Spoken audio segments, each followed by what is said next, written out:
Do you know yourself? We might first say, of course, or maybe, well, kind of. Or on some days we might even say no, on those days when we feel like a stranger to ourselves. Hello and welcome wherever you are in the world.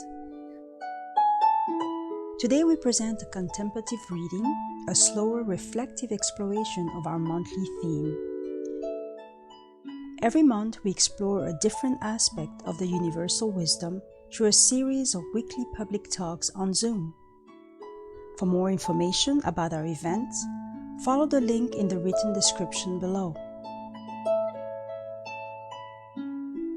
We hope that our podcast will provide you with food for thought, inspiration for new questions, and impulses in your research for new answers.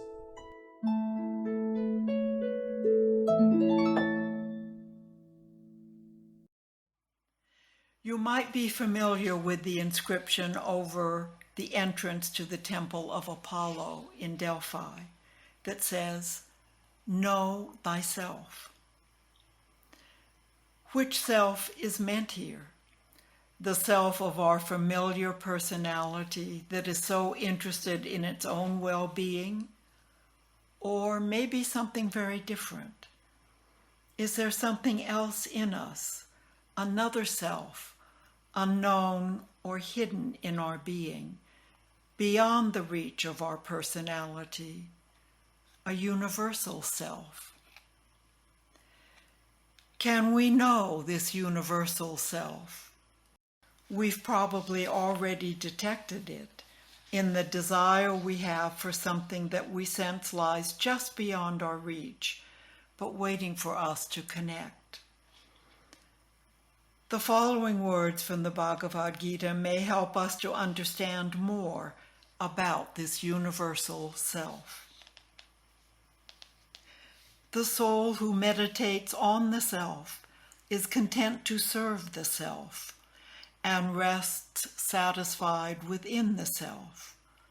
There remains nothing more for it to accomplish. Well, you may think this all sounds quite nice, but that it's ancient wisdom. It does not apply to our hectic and demanding lives today. But in fact, it's not about ancient or modern. It's not about how much we do or don't do. It's about what is the focus of our lives. What is the focus of our life? Do we follow only the inclinations of the self of our personality being to ensure our own well-being?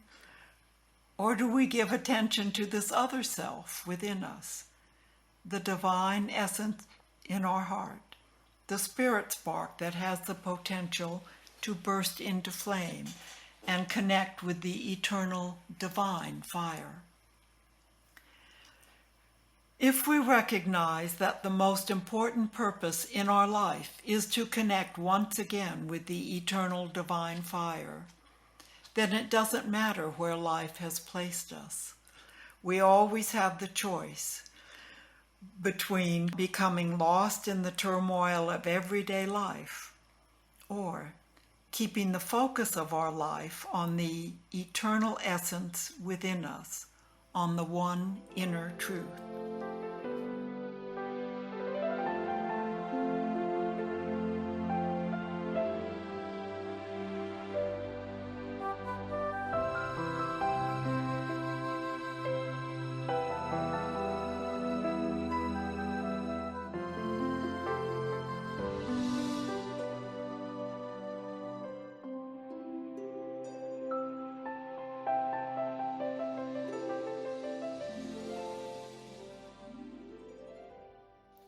Here's a little story about focusing on the one truth. Once upon a time, there lived in a monastery a simple monk who possessed no great intellectual faculties. That is why he was given only menial tasks, sweeping, washing dishes, collecting garbage. However, in his heart he possessed one single living truth, which he put at the heart of everything he did. When he did the dishes, he said to himself, "Lord, as I wash this plate, may you also purify my being." When he swept the floor, he prayed, "Lord, as I sweep this cell." This went on for years, after which he emitted a radiation so pure that wisdom made its home in him, and his fellow monks, as well as people from far and wide, came to consult him on questions of the heart and the soul. This little story shows us the power of living one single truth and living it daily. Friends, this simple story has a profound meaning, just as the life of the simple monk had a profound outcome. This profound meaning is present in all Gnostic spiritual wisdom, in all truly liberating spiritual schools. This wisdom is present in the Egyptian gnosis of Hermes Trismegistus, in the Tao Te Ching of Lao Tzu, as well as in the ancient scriptures of the Hindus that convey the wisdom of Krishna, and also in the scriptures about the teachings of Jesus Christ.